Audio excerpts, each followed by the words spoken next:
Hello നമസ്കാരമുണ്ട്. ഇന്ന് ഫെബ്രുവരി 11 ഒരു പ്രത്യേകത ഉണ്ട്. അടുത്ത കുറച്ച് ദിവസത്തേക്ക് അജൈലിനെ കുറിച്ചുള്ള കുറച്ച് വീഡിയോസ് ചെയ്യാൻ വിചാരിച്ചു. അതിന് കാരണം എന്താണെന്ന് പറഞ്ഞാൽ ഫെബ്രുവരി 11 എന്ന് പറഞ്ഞു കഴിഞ്ഞിട്ടുണ്ടെങ്കിൽ അജൈൽ ഫീൽഡിലൊക്കെ വർക്ക് ചെയ്യുന്ന ആൾക്കാർക്ക് ഒരു പ്രത്യേക ദിവസമാണ്. കാരണം 2001 ഫെബ്രുവരി 11, 12, 13 ഈ തീയതികളാണ് കുറേ ആൾക്കാരൊക്കെ കൂടി നിന്നിട്ട് ഈ അജൈൽ മാനിഫെസ്റ്റോ എങ്ങനെ സോഫ്റ്റ്വെയറുകൾ നമുക്ക് നന്നായിട്ട് ഡെവലപ്പ് ചെയ്യാം എന്നുള്ളതിനെ കുറിച്ച് സംസാരിക്കാൻ വേണ്ടിയിട്ട് കൂടിയ 21 വർഷം കഴിഞ്ഞു. അപ്പോൾ ഞാൻ ഈ 2022 ഭാഗമായിട്ട് കഴിഞ്ഞ വർഷം അജൈൽ കോഴ്സ് ഞാൻ ചെയ്തിട്ടുണ്ടായിരുന്നു. അജൈൽ കോഴ്സ് ക്രിയേറ്റ് ചെയ്തിട്ട് അത് $49, $99 ആൾക്കാർ പർച്ചേസ് ചെയ്തിട്ട് ഉപയോഗിച്ചിരുന്നതാണ്.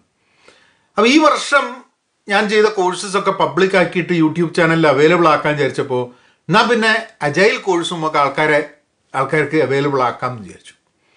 എന്നാൽ പിന്നെ അതിന് ബെസ്റ്റ് സമയം എന്ന് പറഞ്ഞു കഴിഞ്ഞാൽ ഫെബ്രുവരി 11 തന്നെയാണല്ലോ.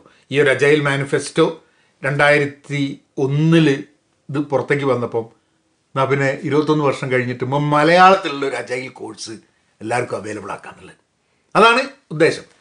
അപ്പോൾ ജനറലി നമ്മൾ മൈക്രോ കോഴ്സ് എന്ന് പറഞ്ഞു കഴിഞ്ഞിട്ടുണ്ടെങ്കിൽ ഒരു 40 മിനിറ്റ് 1 മണിക്കൂറിൻ്റെ ചോദ്യമാണ്. പക്ഷേ ഇത് ഒരു എൻഡ് ടു എൻഡ് കോഴ്സ് എന്ന് പറഞ്ഞു കഴിഞ്ഞിട്ടുണ്ടെങ്കിൽ എനിക്കറിയുന്ന കുറേ കാര്യങ്ങൾ നിങ്ങളുടെ കൂടെ ഷെയർ ചെയ്യാണ്. ഇതൊരു 4-4.5 മണിക്കൂറിൻ്റെ അടുത്ത് ദൈർഘ്യമുണ്ട്. അപ്പോൾ അതിനെ ഞാനൊരു 6 ഗഡുവായിട്ട് 6 ദിവസത്തേക്ക് 11, 12, 13, 14, 15, 16 അങ്ങനെ ഒരു 6 ദിവസമായിട്ട് ഓരോ ദിവസം ഓരോ വീഡിയോ ആയിട്ട് നിങ്ങൾ മുമ്പിൽ എത്തിക്കാം. അപ്പോൾ എങ്ങനെയാണിത് സ്ട്രക്ചർ ചെയ്തിട്ടുള്ളതെന്ന് പറഞ്ഞു കഴിഞ്ഞാൽ ആദ്യത്തെ വീഡിയോ അപ്പോൾ ഇത് കഴിഞ്ഞിട്ടുണ്ടെങ്കിൽ നിങ്ങൾ കാണാൻ പോകുന്ന വീഡിയോ ഒരു അജൈൽ എന്ന് പറഞ്ഞാൽ എന്താണ്, എങ്ങനെയാണ് നമ്മൾ അജൈൽ സോഫ്റ്റ്വെയർ ഡെവലപ്മെൻറ്റിലേക്ക് എന്തിന് കിടക്കണം, എന്തിന് ആ രീതിയിൽ ചിന്തിക്കേണ്ടി വന്നു എന്നുള്ളതൊക്കെ വെച്ചിട്ട് ഒരു കുറച്ച് ഹിസ്റ്ററിയും കാര്യങ്ങളൊക്കെ ആയിട്ട് നമ്മൾ ഇന്ന് അതിനെപ്പറ്റി സംസാരിക്കും. നാളെ അതായത് സെക്കൻഡ് വീഡിയോ എന്ത് ചെയ്യുമെന്ന് പറഞ്ഞു കഴിഞ്ഞിട്ടുണ്ടെങ്കിൽ നമ്മൾ അജൈൽ മാനിഫെസ്റ്റോൻ്റെ ഭാഗമായിട്ട് 4 കോർ വാല്യൂസും 12 പ്രിൻസിപ്പിൾസുമാണ്, 12 പ്രിൻസിപ്പിൾസാണ്. അത് വളരെ ഡീറ്റെയിൽഡ് ആയിട്ട് എന്താണ് ഈ കോർ വാല്യൂ, എന്താണ് ഈ പ്രിൻസിപ്പിൾ, എന്താണ് ഓരോന്നും എന്നൊക്കെ പറഞ്ഞിട്ട് ഡീറ്റെയിൽഡ് ആയിട്ട് നമ്മൾ അതിനെക്കുറിച്ചൊന്ന് സംസാരിക്കും. മൂന്നാമത്തെ ദിവസം 3, 4, 5 3 ദിവസങ്ങൾ എന്ത് ചെയ്യുമെന്ന് പറഞ്ഞാൽ അജൈലിൽ വളരെ കുറേ മെത്തേഡ് ഉണ്ടെങ്കിലും അജൈലിൽ ഏറ്റവും പോപ്പുലർ ആയിട്ടുള്ള സ്ക്രം എന്ന് പറഞ്ഞ സംഭവമാണ്. അപ്പോൾ ഞാനൊക്കെ ജോലി ചെയ്യുന്നതിൻ്റെ ഭാഗമായിട്ട് കമ്പനികളിൽ ഉപയോഗിക്കുന്നത് സ്ക്രം എന്നുള്ള മെത്തഡോളജി. അപ്പോൾ അതിൻ്റെ ഭാഗമായിട്ട് നമ്മൾ എന്ത് ചെയ്യുമെന്ന് പറഞ്ഞു കഴിഞ്ഞാൽ സ്ക്രം എന്നുള്ളൊരു ഫ്രെയിം വർക്ക് എന്നാണ് പറയുക. അപ്പോൾ അതിനെ ഞാനൊരു 3 അങ്ങ് ഡിവൈഡ് ചെയ്തു. കാരണം മനസ്സിലാക്കാൻ ഇപ്പം അജൈലൊന്നായിട്ട് ഒരു ബന്ധമില്ലാത്ത ആൾക്കാർക്ക് മനസ്സിലാക്കാൻ കുറച്ചുകൂടി ഈസിയറാണത്. അപ്പോൾ ആദ്യത്തെ ദിവസം അതായത് 3ാമത്തെ ദിവസം ഈ ഒരു സീരീസിൽ 3ാമത്തെ ദിവസം നമ്മൾ പ്രിപ്പറേഷൻ എന്നുള്ള രീതിയിൽ അത് എന്തെങ്കിലും ഒരു സാധനം സോഫ്റ്റ്വെയർ ഡെവലപ്പ് ചെയ്യണം എന്തെങ്കിലും ചെയ്യണം ഒരു പ്രിപ്പറേഷൻ, ഒരു തയ്യാറെടുപ്പിൻ്റെ ഒരു സമയമുണ്ട്. അതാണ് ഒരു ദിവസം നമ്മൾ തയ്യാറെടുപ്പിനെ കുറിച്ച് സംസാരിക്കും. 2ാമത്തെ ദിവസം അതായത് ഈ സീരീസിലെ 4ാമത്തെ ദിവസം നമ്മൾ ഇതിൻ്റെ പ്ലാനിങ്ങിനെ കുറിച്ച് സംസാരിക്കും. അതിൽ കുറേ കാര്യങ്ങളുണ്ട്. ഈ ഒരു ഫ്രെയിം വർക്കിൻ്റെ ഭാഗമായിട്ടുള്ള കുറേ ചെറിയ സംഭവങ്ങളുണ്ട്. അപ്പോൾ അതൊക്കെ നമ്മൾ പ്ലാനിങ്ങിൻ്റെ ഭാഗമായിട്ട് പറയും. അത് കഴിഞ്ഞിട്ട് നമ്മളെ 5ാമത്തെ ദിവസം എക്സിക്യൂഷൻ, കാര്യം ചെയ്യുക, എങ്ങനെ എക്സിക്യൂട്ട് ചെയ്യുക എന്നുള്ളതിനെക്കുറിച്ച് ആണ് അതിൻ്റെ 3 ദിവസമായിട്ട് പ്രിപ്പറേഷൻ, പ്ലാനിങ് ആൻഡ് എക്സിക്യൂഷൻ. 6ാമത്തെ ദിവസം നമ്മൾ അജൈലും ജീവിതവും, അജൈൽ ആൻഡ് ലൈഫ്. കാരണം ഞാൻ അജൈൽ എന്നുള്ള അല്ലെങ്കിൽ സ്ക്രം എന്നുള്ള ഫ്രെയിം വർക്ക് ഇതൊക്കെ ജീവിതത്തിൽ ഉപയോഗിക്കാൻ പറ്റും എന്ന് വിശ്വസിക്കുന്ന ഒരു വ്യക്തിയാണ്. എൻ്റെ ജീവിതത്തിൽ പല കാര്യത്തിനും ഞാനത് ഉപയോഗിക്കാറുണ്ട്. ജീവിതത്തിന് നമുക്കിപ്പം ഈ വീഡിയോ ചെയ്യുന്നതിന് വരെ നമ്മൾ അങ്ങനത്തെ ഒരു പ്രോസസ്സ് കൂടിയൊക്കെ പോകുന്നുണ്ട്. അപ്പം അങ്ങനെ ജീവിതത്തിനെ ഒക്കെ കണക്ട് ചെയ്തിട്ടുള്ള സംഭവങ്ങൾ. അപ്പം നിങ്ങൾ പഠിക്കാൻ താല്പര്യം ഉണ്ടെന്നുണ്ടെങ്കിൽ അടുത്തൊരു 6 ദിവസം ഒരു ലെറ്റസ് ബി അജൈൽ, മലയാളത്തിൽ ഒരു agile course finally I am making sure that it is available to any one who wants to learn about agile. ചിലപ്പം ഇത് കേട്ട് പഠിച്ച് തുടങ്ങുന്ന സമയത്ത് ചിലപ്പോൾ കൺഫ്യൂഷനും ചിലപ്പോൾ ഇതെന്താ അറിയാത്ത എന്നൊക്കെ തോന്നുന്നുണ്ട്. അത് എന്തൊരു പുതിയ സാധനം പഠിക്കാൻ നോക്കുമ്പോഴും ചിലപ്പം നമുക്ക് കുറേ ചോദ്യങ്ങളും കാര്യങ്ങളൊക്കെ ഉണ്ടാവും. പക്ഷെ അത് മുഴുവനൊന്ന് പോയി കഴിഞ്ഞിട്ടുണ്ടെങ്കിൽ ഞാൻ വളരെ സിമ്പിളായിട്ടുള്ള രീതിയിൽ ഞാനിത് എക്സ്പ്ലെയിൻ ചെയ്യാൻ വേണ്ടിയൊരു ശ്രമം നടത്തിയിട്ടുണ്ട്. അപ്പോൾ നമുക്ക് ഈ അജൈൽ ജേണിയിലേക്ക് കടക്കാം. ഓക്കെ, ബീയിങ് അജൈൽ എന്നുള്ള കോഴ്സിലേക്ക് എല്ലാവർക്കും സ്വാഗതം. ഈ കോഴ്സ് തുടങ്ങുന്നതിന് മുമ്പേ ഞാൻ അങ്ങനെ ആലോചിച്ചു, ഇംഗ്ലീഷിൽ വേണോ അതോ മലയാളത്തിൽ വേണോ എന്നുള്ളത്. നോക്കുമ്പോൾ ഈ വിഷയത്തിലൊക്കെ ഉള്ള ധാരാളം ഇംഗ്ലീഷ് കോഴ്സുകൾ ഇൻ്റർനെറ്റിൽ അവൈലബിളാണ്. അപ്പോൾ ഈ ഓൺലൈൻ എഡ്യൂക്കേഷൻ എന്നുള്ളത് ലോകത്ത് പല ഭാഗത്തും നടക്കുമ്പോൾ ഈ പ്രാദേശിക ഭാഷകളിൽ ഇത് അത്ര നന്നായിട്ട് അത്ര ഉണ്ടായിട്ടില്ല. അപ്പോൾ അതുകൊണ്ട് ഞാൻ വിചാരിച്ചു എന്നാൽ പിന്നെ നമുക്ക് മലയാളത്തിൽ തന്നെ ആവാം ബീയിങ് അജൈൽ. ഇത് ഇംഗ്ലീഷ് അറിയണവർക്ക് മാത്രം പഠിക്കേണ്ട ഒരു വിദ്യയൊന്നുമല്ല, പിന്നെ സോഫ്റ്റ്വെയറിൽ മാത്രമല്ല ജീവിതത്തിലൊക്കെ ഉപയോഗിക്കാൻ പറ്റുന്നൊരു സംഭവമാണ് ബീയിങ് അജൈൽ എന്നുള്ളത്, അജൈൽ ആവുക എന്നുള്ളത്. അപ്പോൾ ആ ഒരു കോഴ്സ് മലയാളത്തിൽ ചെയ്യാമെന്നുള്ള ഉദ്ദേശത്തിലാണ് തുടങ്ങിയത്. അപ്പോൾ ഈ കോഴ്സിൻ്റെ ഒരു ഫോർമാറ്റിൻ്റെ ഡീറ്റെയിൽസ് കാര്യങ്ങളൊക്കെ ഞാൻ അങ്ങനെ വഴിയിലിങ്ങനെ പറയാം. പക്ഷെ ഒരു കാര്യമുള്ളത്, നിങ്ങളിങ്ങനെ ഒരു വീഡിയോ ഉണ്ടാവും, വീഡിയോൻ്റെ തൊട്ടടുത്തായിട്ട് ഒരു പ്രസൻറ്റേഷൻ മാതിരി കുറേ ബുള്ളറ്റ് പോയിൻറ്റും കാര്യങ്ങളും ഉണ്ടാവും, അതൊക്കെ ഇംഗ്ലീഷിലായിരിക്കും. അപ്പോൾ ഇതുകൊണ്ട് ഞാൻ ഉദ്ദേശിക്കുന്ന 2 കാര്യങ്ങളാണ്. ഞാൻ മുമ്പ് നമ്മൾ ഏതെങ്കിലും കോഴ്സ് നിങ്ങൾ അറ്റൻഡ് ചെയ്തിട്ടുണ്ടെങ്കിൽ നിങ്ങൾക്ക് അറിയാം. അതായത് ബുള്ളറ്റ് പോയിൻ്റ് ഇംഗ്ലീഷിലും സംസാരം മലയാളത്തിലും ആകുമ്പം അതിൻ്റെ ഇടയിൽ കൂടെ ഒന്ന് ഇംഗ്ലീഷ് പഠിക്കാൻ വേണ്ടിയിട്ടുള്ളൊരു സൗകര്യം കൂടെ ഉണ്ടാവും എന്നുള്ളത്. ഈ കോഴ്സ് ആർക്ക് വേണ്ടിയിട്ട് അങ്ങനത്തെ കാര്യങ്ങളൊക്കെ നമ്മൾ കോഴ്സിൽ ഡീറ്റെയിൽഡായിട്ട് പറയുന്നുണ്ട്. ബീയിങ് അജൈൽ, എന്താണ് അജൈൽ എന്ന് പറഞ്ഞിട്ടുണ്ടെങ്കിൽ, അജൈൽ എന്ന് പറഞ്ഞിട്ടുണ്ടെങ്കിൽ ചടുലത എന്നുള്ളതാണ്. വളരെ ഫാസ്റ്റായിട്ട് സ്മാർട്ടായിട്ട് ചടുലതയോടുകൂടി കാര്യങ്ങൾ ചെയ്യുക എന്നുള്ളത്. ഇതിൻ്റെ ഏറ്റവും രസം എന്ന് പറഞ്ഞാൽ ചടുലത, അതായത് അജൈൽ എന്നുള്ളതിന് കൃത്യമായിട്ടുള്ളൊരു വാക്ക് മലയാളത്തിൽ ഉണ്ടോയെന്ന് തന്നെ സംശയമാണ്. ഫാസ്റ്റ് എന്നുള്ള അല്ല അതിനർത്ഥം, അത് വളരെ സ്മാർട്ടായിട്ട് ഉഷാറായിട്ട്, ഉഷാർ എന്നുള്ള വാക്ക് ചിലപ്പോൾ പറ്റാൻ മതി, പക്ഷെ അത് പ്രാദേശികമായി എല്ലാവരും ഉപയോഗിക്കുന്നൊരു സംഭവമല്ല. എന്നാലും ഒന്ന് ഉഷാറാവട്ടെ, ഒന്ന് എനർജി ആവട്ടെ എന്നൊക്കെ പറയുന്നതിന് തുല്യമായിട്ടുള്ള സംഭവമാണ് അജൈൽ എന്ന് പറയുന്നത്. അതൊരു സോഫ്റ്റ്വെയർ ഡെവലപ്മെൻറ്റ് മെത്തഡോളജിയുടെ ഭാഗമായിട്ടാണ്.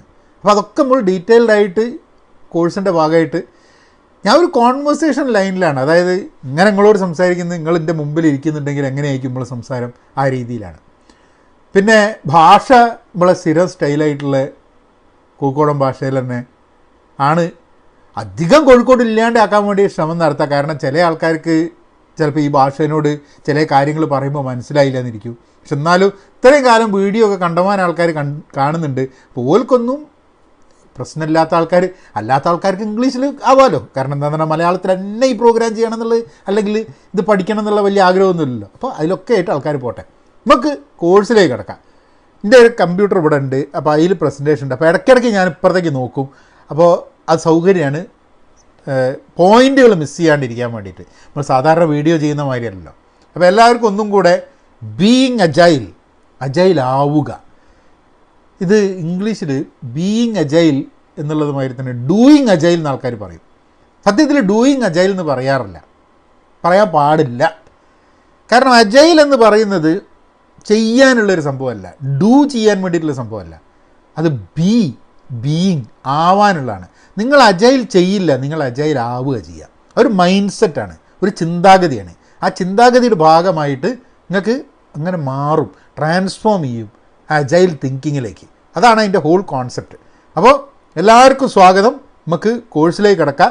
നിങ്ങളതിൻ്റെ കൂടെ വേണം, ക്വിസൊക്കെ ഉണ്ട്, ആ ക്വിസൊക്കെ ചെയ്യണം.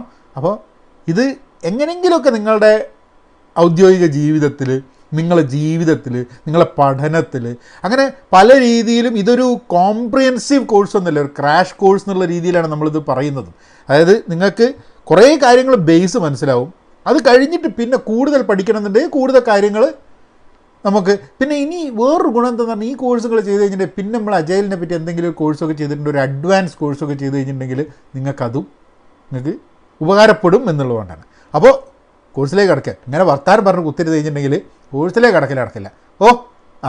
ആദ്യം ഇതിനെ പറ്റിയൊരു ക്വിക്ക് ഇൻട്രൊഡക്ഷൻ. കാരണം ചിലപ്പോൾ നിങ്ങൾക്ക് അറിയുണ്ടാവും, ചിലപ്പോൾ നിങ്ങൾക്ക് അറിയുണ്ടാവില്ല. പെൻ പോസിറ്റീവ് എന്നുള്ള എൻ്റെ കമ്പനീനെ പറ്റിയൊരു ക്വിക്ക് ഇൻട്രൊഡക്ഷൻ നിങ്ങൾക്ക് തരാം. അത് കഴിഞ്ഞിട്ട് നമുക്ക് ബാക്കി കാര്യങ്ങളിലേക്ക് കിടക്കാം. പെൻ പോസിറ്റീവ് ഇൻകോർപ്പറേറ്റഡ് എന്നുള്ള കമ്പനിയാണ് നമ്മളേത്. അത് നമ്മളെ പറ്റി പറയാം അല്ലേ. 1993 കോഴിക്കോട്, അന്ന് റീജിയണൽ എഞ്ചിനീയറിംഗ് കോളേജ് എന്നാണ് അന്ന് കോളേജിൻ്റെ പേര്. ഇന്ന് നാഷണൽ ഇൻസ്റ്റിറ്റ്യൂട്ട് ഓഫ് ടെക്നോളജി എന്ന് പറഞ്ഞിട്ട് മുക്കത്ത്, കട്ടാങ്ങലടുത്ത്, അവിടെയാണ് ഞാൻ ഗ്രാജുവേറ്റ് ചെയ്തത്. 1993 ഇലക്ട്രിക്കൽ എഞ്ചിനീയറിംഗ് ബിരുദത്തോട് കൂടിയിട്ടാണ് ചെയ്തത്. പിന്നെ ഞാൻ 27 വർഷമായിട്ട് 93 തൊട്ട് ഇപ്പോൾ വരെ 27 വർഷമായിട്ട് ടെക് ഇൻഡസ്ട്രിയിൽ പല സ്ഥലത്തായിട്ട് ജോലി ചെയ്തുകൊണ്ടിരിക്കുക. ഇപ്പം യു എസിലുണ്ട്, യു എസിൽ 20 വർഷമായിട്ട് യു എസിലാണ്, യു കെയിലുണ്ടായിരുന്നു, മിഡിൽ ഈസ്റ്റിൽ ദുബായിലുണ്ടായിരുന്നു, ഇന്ത്യയിലുണ്ടായിരുന്നു. അപ്പോൾ പല കമ്പനികൾ ജോലി ചെയ്യും, ബിസിനസ് ചെയ്യുകയൊക്കെ ചെയ്തിട്ട് 27 വർഷമായിട്ട് ടെക് ഫീൽഡിലാണ് നമ്മളുടെ ജോലിയുള്ളത്. കൺസൾട്ടിങ് ചെയ്തിട്ടുണ്ട്. കൺസൾട്ടിങ് എന്ന് പറഞ്ഞു കഴിഞ്ഞാൽ നമ്മൾ ഒരു പെർമനൻറ്റ് എംപ്ലോയി അല്ലാണ്ട് നമ്മൾ കമ്പനികളിൽ പോയിട്ട് അവർക്ക് ചില കാര്യങ്ങളിൽ, അതായത് സബ്ജക്റ്റ് മാറ്റർ എക്സ്പേർട്ട് എന്ന് പറയും. അപ്പോൾ നമ്മൾ ചില ഏരിയയിൽ നമ്മൾ സബ്ജക്റ്റ് മാറ്റർ എക്സ്പേർട്ട് SME ആയതുകൊണ്ട് ചില കമ്പനികളിൽ നമ്മളെ ഒരു വർഷത്തേക്ക് 6 മാസത്തേക്ക് എന്നൊക്കെ പറഞ്ഞ് നമ്മളെ ഹയർ ചെയ്യും. അങ്ങനെ നമ്മൾ പോയി കൺസൾട്ടിങ് ചെയ്യും. അങ്ങനെ സിസ്കോ, VMware, വെൽസ് ഫാർഗോ അങ്ങനെയുള്ള കമ്പനികളിലൊക്കെ കൺസൾട്ടിങ് ചെയ്തിട്ടുണ്ടായിരുന്നു. ഒരു അജൈൽ കോച്ചാണ്, അതാണ് എൻ്റെ ജോലിയുടെ ഭാഗമായിട്ട് അജൈൽ കോച്ച്. അതായത് അജൈൽ മെത്തഡോളജി കമ്പനികളിലും ടീമുകളിലും ആൾക്കാർക്കും പഠിപ്പിക്കുക, പറഞ്ഞു കൊടുക്കുക, കോച്ച് ചെയ്യുക, ഇതാണ് സംഭവം. അതിനുകൂടെ സേഫ് പ്രോഗ്രാം കൺസൾട്ടൻറ്റ്. സേഫ് എന്ന് പറഞ്ഞാൽ സ്കെയിൽഡ് അജൈൽ എന്ന് പറയും. അതായത് ചെറിയ രീതിയിൽ അജൈൽ, അതിനെ സ്കെയിൽ ചെയ്തിട്ട് വലിയ രീതിയിൽ വലിയ കമ്പനികൾക്ക് ഉപയോഗിക്കണമെന്നുണ്ട് സ്കെയിൽഡ് അജൈൽ എന്ന് പറഞ്ഞ മെത്തഡോളജി ഉണ്ട്. അതിനെപ്പറ്റി കുറച്ച് ഡീറ്റെയിൽസ് ഞാൻ നമ്മളെ അവസാന വീഡിയോകളിൽ പറയുന്നുണ്ട്. അപ്പോൾ സ്കെയിൽഡ് അജൈലിൻ്റെ പ്രോഗ്രാം കൺസൾട്ടൻ്റ്, അപ്പോൾ ആൾക്കാരെ ട്രെയിൻ ചെയ്യാനും സർട്ടിഫൈ ചെയ്യാനൊക്കെ പറ്റും സേഫിൽ. പിന്നെ അപ്പോൾ ഒരു 27 വർഷം നോക്കിക്കഴിഞ്ഞിട്ടുണ്ടെങ്കിൽ ബിസിനസ് ചെയ്തിട്ടുണ്ട്, ഓൺട്രപ്രണർ ആയിട്ടുണ്ട്, അജൈൽ കോച്ചായിട്ടുണ്ട്, എഡ്യൂക്കേറ്റർ ആയിട്ടുണ്ട്, പഠിപ്പിക്കുക. ഇപ്പം എൻ്റെ പഠിപ്പിക്കുന്നതിൻ്റെ ആ റോളിലാണ് ഞാൻ നിൽക്കുന്നത്. പിന്നെ കണ്ടൻറ് ക്രിയേഷനുകൾ, കണ്ടൻറ്റ് ഞാൻ ക്രിയേറ്റ് ചെയ്യുന്നുണ്ട്, എഴുതുക, അല്ലാത്ത രീതിയിലുള്ള കണ്ടൻറ് ക്രിയേഷൻ, പിന്നെ കൺസൾട്ടൻറ്റ്. അപ്പോൾ ഈ എല്ലാ രീതിയിലും ആണ് എൻ്റെ കരിയർ കഴിഞ്ഞ 27 വർഷത്തിൽ നിൽക്കുന്നത്. ഇനി എന്തൊക്കെ ഉണ്ടാവും പുതുത് എന്നുള്ളത് നോക്കി അറിയണം. Founder of penpositive.com, Penpositive ink, penpositive.com എന്നുള്ളതാണ് സൈറ്റ്. നിങ്ങളിപ്പോൾ വീഡിയോ കാണുന്നുണ്ടെങ്കിൽ നിങ്ങൾ penpositive.comൽ വന്നിട്ടായിരിക്കും. അതിൽ ആ കമ്പനിയെ പറ്റി കൂടുതൽ ഡീറ്റെയിൽസ് ഉണ്ട്. ഇത് ഒരു കൺസെപ്റ്റായിട്ട് നമുക്കൊരു ഐഡിയ വെച്ചിട്ട് നമുക്ക് തുടങ്ങിയതാണ് ആദ്യം. അപ്പോൾ എപ്പോഴും നമ്മൾ എന്തെങ്കിലും ഒരു സാധനം തുടങ്ങുമ്പോൾ എല്ലാ കാര്യവും ആദ്യം തന്നെ തീർച്ചപ്പെടുത്തിയിട്ടല്ല നമ്മൾ തുടങ്ങുക. അപ്പോൾ തുടങ്ങുന്ന സമയത്ത് പിന്നെ നമ്മൾ പുതിയ പുതിയ കാര്യങ്ങൾ കണ്ടുപിടിക്കുമ്പോൾ, അറിയുമ്പോൾ നമ്മൾ ബൗണ്ടറീസ് റീഡിഫൈൻ ചെയ്യും. ഇതും നമ്മളുടെ പ്രോഡക്റ്റിൻ്റെ ഭാഗമാക്കാം, ഇതും നമ്മളുടെ സർവീസിൻ്റെ ഭാഗമാക്കാം. ആ രീതിയിൽ നമുക്ക് കാര്യങ്ങൾ പറഞ്ഞ് മുന്നോട്ട് പോകാൻ പറ്റും. അതാണ് penpositive.com സൈറ്റിൽ പോയാൽ നിങ്ങൾ കാര്യമാണ്. ഒരു 7 മാസം കഴിഞ്ഞിട്ട് നിങ്ങൾ നോക്കിക്കഴിഞ്ഞിട്ടുണ്ടെങ്കിൽ ചിലപ്പോൾ ഇതിൽ നിന്നും വ്യത്യസ്തമായിട്ട് വേറെയും കാര്യങ്ങൾ അതിലുണ്ടാവും. അന്നത്തേക്ക് നമുക്ക് കിട്ടുന്ന വിവരം വെച്ച് പുതിയ സർവീസസും പ്രോഡക്ട്സുമായിട്ട് മുന്നോട്ട് വരിക എന്നുള്ളതാണ്. ഓൺലൈൻ കോഴ്സസ് penpositive.com, അത് ഒരു ഏരിയ ഓഫ് എക്സ്പെർട്ടീസാണ്. കൺസൾട്ടിങ്ങും അല്ലാണ്ട് വരുന്നതാണ്. നിങ്ങളിപ്പോൾ ചെയ്തുകൊണ്ടിരിക്കുന്ന അറ്റൻഡ് ചെയ്യുന്ന ഈ കോഴ്സ് എന്ന് പറഞ്ഞു കഴിഞ്ഞിട്ടുണ്ടെങ്കിൽ അത് ഓൺലൈൻ കോഴ്സസിൻ്റെ ഭാഗമാണ്. ഇത്രയൊക്കെ തന്നെയാണ് നമ്മളെ പറ്റിയിട്ടുള്ളത്, പെൻപോസിറ്റീവിനെ പറ്റിയിട്ടുള്ളത്. കൂടുതൽ മനസ്സിലാക്കണമെന്നുണ്ടെങ്കിൽ നിങ്ങൾ ലിങ്ക്ഡിനിൽ പോവുക. ലിങ്ക്ഡിനിൽ നമ്മളായിട്ട് കണക്ട് ചെയ്യാം. ലിങ്ക്ഡിനിൽ ഞാൻ വർക്ക് ചെയ്ത കമ്പനികളുടെ ഡീറ്റെയിൽസ് ഉണ്ട്. മാത്രമല്ല പെൻപോസിറ്റീവിൻ്റെ ഒരു പേജ് ഉണ്ട്. അതിൽ സ്ഥിരമായിട്ട് നമ്മൾ ബിസിനസ്സായിട്ടും ജോലിയായിട്ടും കരിയറായിട്ടും പ്രൊഫഷനായിട്ടൊക്കെ ബന്ധപ്പെട്ടിട്ടുള്ള ചില കാര്യങ്ങൾ, പേഴ്സണൽ ഇമ്പ്രൂവ്മെൻ്റെയൊക്കെ ഭാഗമായിട്ടുള്ള ചില കോഡ്സും കാര്യങ്ങളൊക്കെ അതിൽ ഇടാറുണ്ട്. കൂടാതെ പെൻപോസിറ്റീവ് ലൈഫ് ആൻഡ് വർക്ക് എന്ന് പറഞ്ഞിട്ടുള്ളൊരു ഗ്രൂപ്പുണ്ട്. ആ ഗ്രൂപ്പ് ഉദ്ദേശിച്ചത് എന്താണെന്ന് പറഞ്ഞു കഴിഞ്ഞാൽ, ഇപ്പോൾ പഠിക്കുന്ന ആൾക്കാർ, അല്ലെങ്കിൽ ഫ്രഷായിട്ട് ഗ്രാജുവേറ്റ് ചെയ്ത ആൾക്കാർ, ഇപ്പോൾ ജോലിയിൽ ചേർന്ന ആൾക്കാർ, കൂടാതെ കുറേ കാലം എക്സ്പീരിയൻസ് ഉള്ള ആൾക്കാർക്കൊക്കെ കൂടി എന്തെങ്കിലുമൊക്കെ സംസാരിക്കാനും ആലോചിക്കാനും വേണ്ടിയിട്ടുള്ളൊരു വേദി എന്നാണ് ഉദ്ദേശിക്കുന്നത്. അപ്പോൾ അതിൽ പാർട്ടാവുക, അതിൽ പാർട്ടിസിപ്പേറ്റ് ചെയ്യുക, അങ്ങനെ ഒരു പ്രൊഫഷണൽ പിയർ ടു പിയർ നെറ്റ്വർക്കിൽ കാര്യങ്ങൾ പഠിക്കാൻ വേണ്ടിയിട്ടുള്ള ശ്രമവും നടത്തുക. അപ്പോൾ ഇത്രയൊക്കെയാണ് നമ്മളെ കാര്യം. ഇനി നമ്മൾ അടുത്ത കാര്യത്തിലേക്ക് കിടക്കാം. ആർക്ക് വേണ്ടിയിട്ടാണ് ഈ course?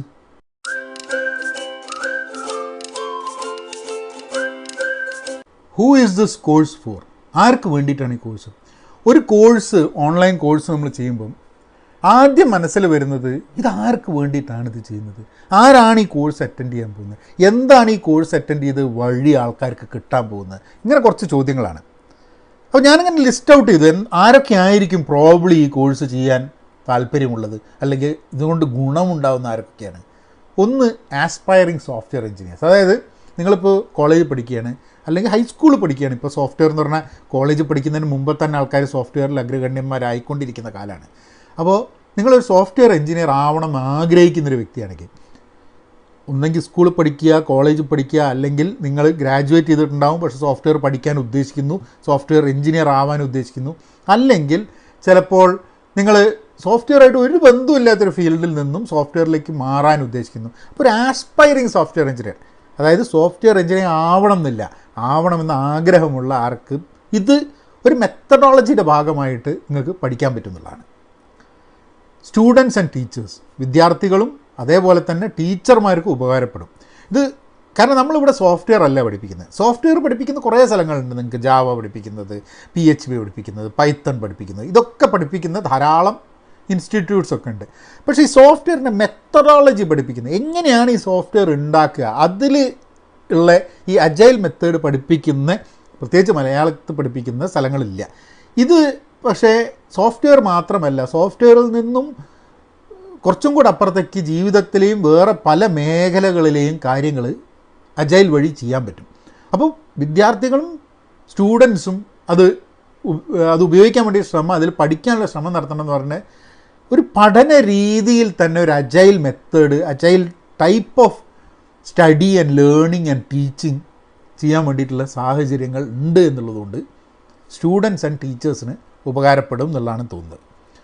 Anyone interested in knowing more about agile, അജൈലിനെ പറ്റിയിട്ട് അറിയണം എന്നുള്ളൊരാഗ്രഹം, വേറൊന്നുമില്ല. അത് കഴിഞ്ഞിട്ട് എന്ത് ചെയ്യും ചെയ്യില്ല അതൊക്കെ ഓരോരുത്തരുടെ ഇൻഡിവിജ്വൽ താല്പര്യങ്ങൾ. പക്ഷേ അറിയണമെന്നുണ്ട്. നിങ്ങളുടെ നോളേജ് അഡ്വാൻസ്മെൻറ്റിന്, നിങ്ങൾക്ക് എന്തെങ്കിലും ഒരു പുതിയ സാധനം പഠിക്കുന്നതിന്, ലോകത്തിൽ ധാരാളം കമ്പനികൾ ഉപയോഗിച്ചിരിക്കുന്ന ഒരു മെത്തഡോളജി പഠിച്ചതുകൊണ്ട് നിങ്ങൾക്ക് ഗുണമുണ്ടാകുമെന്ന് നിങ്ങൾക്ക് തോന്നുകയാണെങ്കിൽ അങ്ങനത്തെ ആർക്ക് വേണമെങ്കിലും ഈ കോഴ്സ് ഉപകാരപ്പെടും. നോൺ ടെക്നിക്കൽ ഫോക്സ്, അതായത് നമ്മൾ അജൈൽ എന്ന് പറയുന്നത് ഒരു സോഫ്റ്റ്വെയർ പെർസ്പെക്റ്റീവ് നിന്നാണ് സംസാരിക്കുന്നത്, സോഫ്റ്റ്വെയർ ഉണ്ടാക്കുന്നതിൽ നിന്ന്.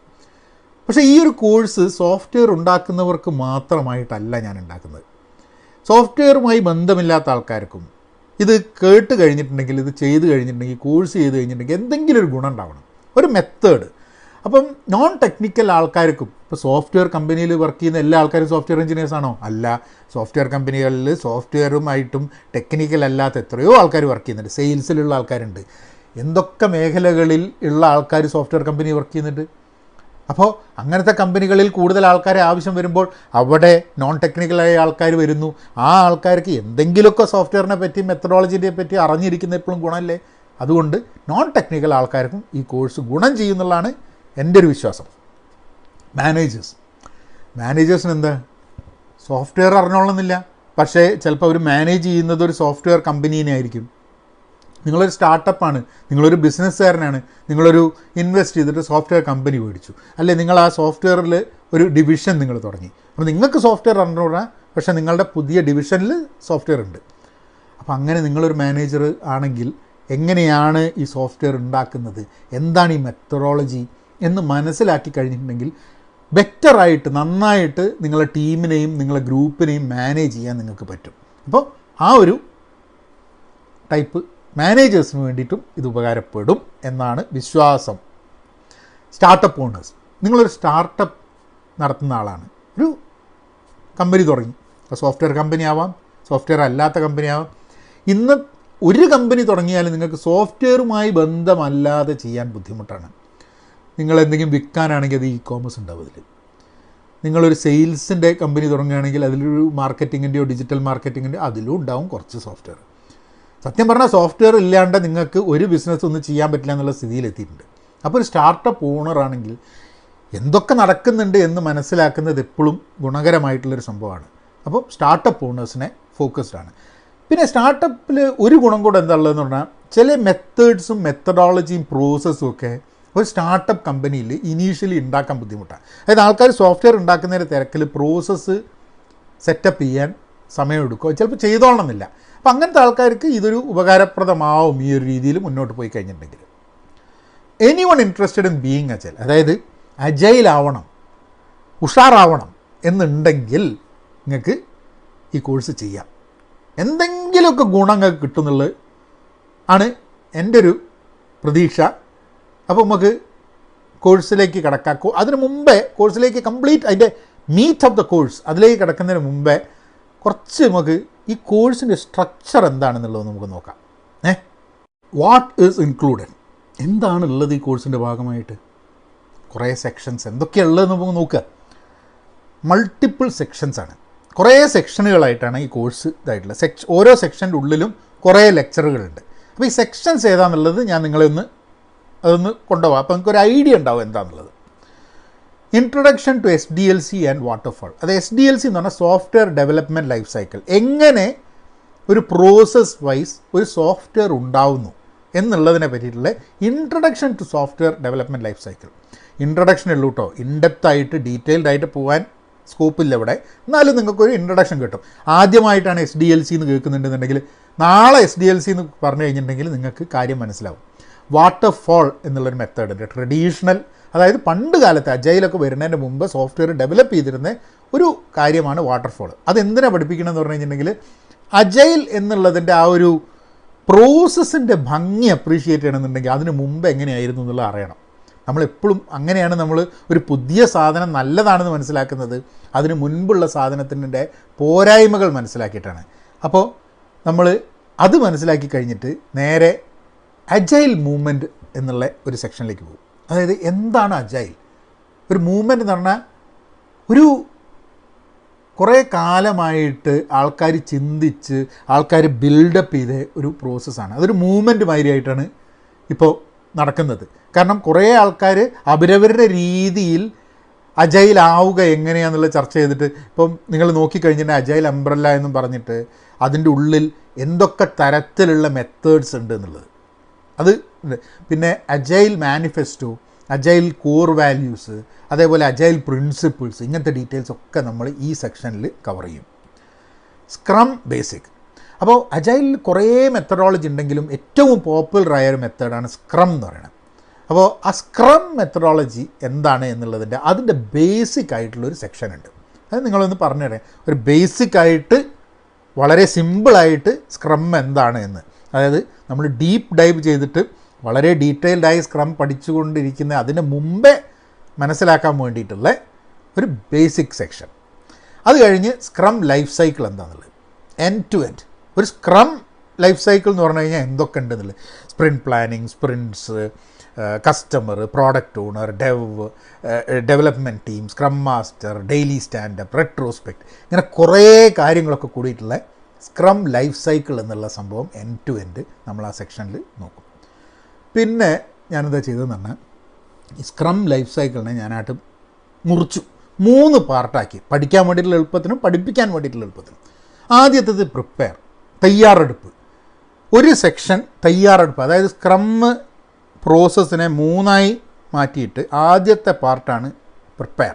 ആ എങ്ങനെ തയ്യാറെടുക്കും നമ്മൾ എന്നുള്ളതാണ് വാട്ട് ഡു യു വാണ്ട്. അതായത് ഈ തയ്യാറെടുപ്പ് എന്ന് പറഞ്ഞാൽ എന്താണ് നമുക്ക് ഉണ്ടാക്കേണ്ടത്, എന്ത് സോഫ്റ്റ്വെയറാണ് നമുക്ക് ചെയ്യേണ്ടത് എന്നുള്ള തീരുമാനിക്കുന്ന ആ ഒരു സംഭവമാണ് പ്രിപ്പയർ എന്ന് പറയുന്നത്. അത് നമ്മൾ കവർ ചെയ്യും ഒരു സെക്ഷനിൽ. പിന്നെ plan, what can we do. അതായത് പ്ലാൻ ചെയ്യുക എന്ന് പറഞ്ഞു കഴിഞ്ഞാൽ പലതും ചെയ്യണമെന്നുള്ള ആഗ്രഹം ഉണ്ടാവും, എല്ലാം നമുക്ക് ചെയ്യാൻ പറ്റിക്കൊള്ളുന്നില്ല. അപ്പോൾ എന്താണ് ചെയ്യാൻ പറ്റുക എന്നുള്ളത് തീരുമാനിക്കുന്നത് എവിടെയാണ്? അതൊരു പ്ലാനിങ്ങിൻ്റെ ഭാഗമാണ്. അപ്പോൾ ആ പ്ലാനിങ്ങിൻ്റെ ഭാഗം നമ്മൾ ഒരു സെക്ഷനിൽ കവർ ചെയ്യും. പിന്നെ എക്സിക്യൂട്ട്, അതായത് ചെയ്യുക, ലെറ്റ്സ് ഡു ഇറ്റ്. ആ എക്സിക്യൂഷൻ എങ്ങനെയാണ് നടക്കുന്നത്? പ്രിപ്പയർ ചെയ്തു, എന്താ ചെയ്യേണ്ടതെന്ന് നമ്മൾ തീരുമാനിച്ചു, പ്ലാൻ ചെയ്തു, എന്ത് ചെയ്യാൻ പറ്റും എന്നുള്ളത് മനസ്സിലാക്കി, പിന്നെ എക്സിക്യൂട്ട്, ആ ചെയ്യാൻ പറ്റുമെന്ന് മനസ്സിലാക്കിയത് ചെയ്യുക എന്നതാണ് എക്സിക്യൂഷൻ. അതാണ് തേർഡ് പാർട്ട്. അതോടുകൂടി ആ സ്ക്രം ലൈഫ് സൈക്കിളിനെ 3ആയിട്ട് നമ്മളായിട്ട് മുറിച്ച് ഇങ്ങനെ പോവും, ഡീറ്റെയിൽഡായിട്ട് പോവുക അതിൽ ഓരോന്നിലും കേട്ടോ. Scrum career and further learning. അവിടെ നമ്മൾ നോക്കാൻ പോകുന്നത്, നിങ്ങളിപ്പോൾ സ്ക്രം ലൈഫ് സൈക്കിൾ മനസ്സിലാക്കി, സ്ക്രം കരിയർ അല്ലെങ്കിൽ ഒരു അജൈൽ കരിയർ, ആ ഒരു മേഖലയിൽ ജോലി മുന്നോട്ട് പോകാൻ വേണ്ടി എന്തൊക്കെ ഓപ്ഷൻസ് ഉണ്ട്, വേറെ എന്ത് സർട്ടിഫിക്കേഷൻ എടുക്കാം, എന്തൊക്കെ ചെയ്യാം എന്നുള്ള കുറേ കാര്യങ്ങൾ നോക്കുക എന്നുള്ളതാണ് അതിൻ്റെ ഭാഗമായിട്ട്. അപ്പോൾ scrum career and further learning, അതായത് പഠനം ഒരിക്കലും നിൽക്കുന്നില്ല, ഇതൊക്കെ ഇങ്ങനെ വാസ്റ്റായിട്ട് കടന്നുകൊണ്ടിരിക്കുന്ന ഒരു മേഖലയാണ്. അപ്പം അതിൽ നിങ്ങൾക്കൊരു ക്രാഷ് കോഴ്സും ഒരു സ്റ്റെപ്പപ്പും കിട്ടി, ഒരു ബൂസ്റ്റ് കിട്ടിക്കഴിഞ്ഞ് നിങ്ങൾക്ക് പിന്നെ താല്പര്യമുള്ള സാധനങ്ങൾ സ്വന്തം വായിക്കുക, അല്ലെങ്കിൽ ട്രെയിനിങ്ങിന് പോവുകയോ സർട്ടിഫിക്കേഷനും ഒക്കെ ചെയ്യാം, അങ്ങനെ മുന്നോട്ട് പോകാം. പിന്നെ അവസാനത്തെ സെക്ഷനിൽ ഞാൻ സ്ക്രം ഇൻ ലൈഫ്, അതായത് ഈ പഠിച്ചതൊക്കെ ഒരു സോഫ്റ്റ്വെയർ കോൺസെപ്റ്റിലായിരിക്കും. സോഫ്റ്റ്വെയർ നിങ്ങൾക്ക് അറിഞ്ഞിട്ടില്ലെങ്കിൽ ഓരോ സമയത്തും ഞാനത് എക്സ്പ്ലെയിൻ ചെയ്യാൻ ശ്രമിക്കുക ഓരോ കാര്യങ്ങളും. അത് കഴിഞ്ഞിട്ട് നമ്മൾ ഈ സ്ക്രം എന്നുള്ള പ്രോസസ്സിനെടുത്ത് നമ്മളെ ജീവിതത്തിൽ എങ്ങനെയാണ് പയറ്റുകയാണ്. അതായത് ലൈഫിൽ സ്ക്രം എങ്ങനെ ഉണ്ടാവും എന്നുള്ളത്. ഈ സോഫ്റ്റ്വെയർ ഉണ്ടാക്കുന്ന പോലെ തന്നെ നമ്മളുടെ ഒരു സ്വപ്നം ഒരു യാഥാർത്ഥ്യമാക്കാൻ സ്ക്രം പറ്റും എന്നുള്ളതാണ് എൻ്റെ വിശ്വാസം. അത് ഞങ്ങളൊന്ന് പഠിപ്പിക്കാം എങ്ങനെയാണെന്നുള്ളത്. ആ ഒരു തോട്ട് പ്രോസസ്സ്, ആ ഒരു മൈൻഡ് സെറ്റ്, അതോടുകൂടി നമ്മളെ കോഴ്സ് കംപ്ലീറ്റ് ചെയ്യും. അപ്പോൾ ഇത്രയും കാര്യങ്ങളാണ് ഈ കോഴ്സിൻ്റെ ഭാഗമായിട്ട് ഇൻക്ലൂഡ് ചെയ്തിട്ടുള്ളത്. നമുക്ക് യാത്ര തുടങ്ങാം. എന്താ ഈ യാത്രകൾ തുടങ്ങാം എന്ന് പറഞ്ഞ് ഞാൻ നിങ്ങളെ ഒരു യാത്രയ്ക്ക് കൊണ്ടുപോകുമ്പോൾ ആദ്യം തന്നെ ഒരു ചോദ്യം ഉണ്ടാവും, നിങ്ങൾ ഈ യാത്ര നടത്തിയില്ലേ എന്നുള്ളത്. അപ്പോൾ ഞാൻ നിങ്ങളോട് എൻ്റെ അജൈൽ ജേണീനെ പറ്റിയിട്ട്, എൻ്റെ ഈ ഒരു സ്ക്രം മനസ്സിലാക്കിയതും ആ ഒരു ജേണി എന്താണെന്നുള്ളത് നിങ്ങളൊന്ന് പറഞ്ഞുതരാം. ഇത് മുമ്പ് വീഡിയോ നിങ്ങൾ കണ്ടിട്ടുണ്ടോ എന്ന് എനിക്ക് അറിഞ്ഞൂടോ, ഓർമ്മയില്ല ഞാനത് യൂട്യൂബിൽ ക്രിയേറ്റ് ചെയ്തിട്ടുണ്ടോ എന്നുള്ളത്. ഏതായാലും എനിക്ക് തോന്നുന്നത് ഒരു 2008 ഈ അജൈൽ എന്നുള്ള കോൺസെപ്റ്റ് നമ്മളുടെ ഒരു സുഹൃത്തിൻ്റെ അടുത്ത് നിന്ന് കേൾക്കുന്നത്. അപ്പോൾ അതുവരെ നമ്മൾ ട്രഡീഷണൽ ലെവലിലുള്ള സോഫ്റ്റ്വെയർ ഡെവലപ്മെൻറ്റും ഒക്കെ കാര്യങ്ങളൊക്കെ ചെയ്തുകൊണ്ടിരിക്കുകയായിരുന്നു. ഒരു ബിസിനസ് ഉണ്ട്. അങ്ങനെ ആ സമയത്താണ് അജൈൽ എന്നുള്ളത് കേട്ടത്. പക്ഷേ അത് കേട്ടപ്പം സ്വാഭാവികമായിട്ടും കുറേ ആൾക്കാർക്കുള്ള ഒരു റെസിസ്റ്റൻസ് ഉണ്ട്. നമ്മൾ ഒരു രീതിയിൽ ഒരു കാര്യം ചെയ്തുകൊണ്ട് വെക്കുന്നു, ആ രീതിയിൽ നിന്നും വ്യത്യസ്തമായിട്ട്, അതായത് നമ്മൾ ചെയ്യുന്ന രീതി തെറ്റാണ്, അതിലെ കുറേ ആസ്പെക്ട്സ് തെറ്റാണ് എന്ന് പറയുന്ന രീതി ഒരാൾ വേറൊരു മോഡൽ അല്ലെങ്കിൽ മെത്തഡോളജി കൊണ്ടുവന്നു കഴിഞ്ഞാൽ നമ്മുടെ ഫസ്റ്റ് ഒരു അപ്രോച്ച് എന്തായിരിക്കും എന്ന് പറഞ്ഞാൽ ഒരു റെസിസ്റ്റൻസാണ്. വേണ്ട അല്ലല്ല, ഞാൻ കുറേ കാലമായി ഇത് ചെയ്യുന്നു, എനിക്ക് ഇനി മാറേണ്ട ആവശ്യമൊന്നുമില്ല, ഞാൻ ഇതന്നെ ചെയ്താൽ മതി എന്നൊക്കെ. അപ്പോൾ ആ ഒരു റെസിസ്റ്റൻസ് ആയിരുന്നു എനിക്കുണ്ടായിരുന്നത്. അങ്ങനെ ഞാൻ അജൈൽ എന്നുള്ളത്, സ്ക്രം എന്നുള്ളത് റെസിസ്റ്റ് ചെയ്തിട്ട് ഒരു വർഷത്തോളം ഈ സുഹൃത്ത് നമ്മളോട് പറയുകയൊക്കെ ചെയ്ത് നമ്മൾ മൈൻഡാക്കാണ്ട് വിട്ട്. പക്ഷെ പിന്നെ നമ്മൾ കൺസൾട്ടിങ് ഒക്കെ ചെയ്ത് ഓരോ സ്ഥലത്തൊക്കെ പോകുന്ന സമയത്ത് ഈ ചുറ്റുപുറത്തും ആൾക്കാർ മാറുന്നുണ്ട്. നമ്മൾ മാറാൻ തയ്യാറായില്ലെങ്കിലും ചുറ്റുപുറത്തും ആൾക്കാർ മാറുന്നുണ്ട്. അപ്പോൾ നമുക്ക് നമ്മളെ ജോലി ചെയ്യണമെന്നുണ്ടെങ്കിൽ നമ്മളുടെ പ്രോസസ്സ്, നമ്മളുടെ മെത്തഡോളജി, നമ്മളുടെ ചിന്താരീതി എല്ലാം മാറ്റേണ്ടതായിട്ട് വരും. നമ്മൾ സ്വയം മാറിയില്ലെങ്കിൽ സാഹചര്യം നമ്മളെ മാറ്റും എന്നുള്ളതാണ് സത്യം. അങ്ങനെ ഞാൻ എന്നാൽ പിന്നെ ഒരു രക്ഷയില്ല, ഞാൻ വിട്ടുകൊടുത്ത് നമുക്ക് പഠിക്കുക എന്ന് പറഞ്ഞു. അങ്ങനെ ഞാൻ ഈ അജൈൽ മെത്തേഡ് പഠിച്ച്, സ്ക്രം മെത്തേഡ് പഠിച്ച് അതനുസരിച്ച് വർക്ക് ചെയ്യാൻ തുടങ്ങിയപ്പോഴാണ് സത്യം പറഞ്ഞാൽ മനസ്സിലാവുന്നത്.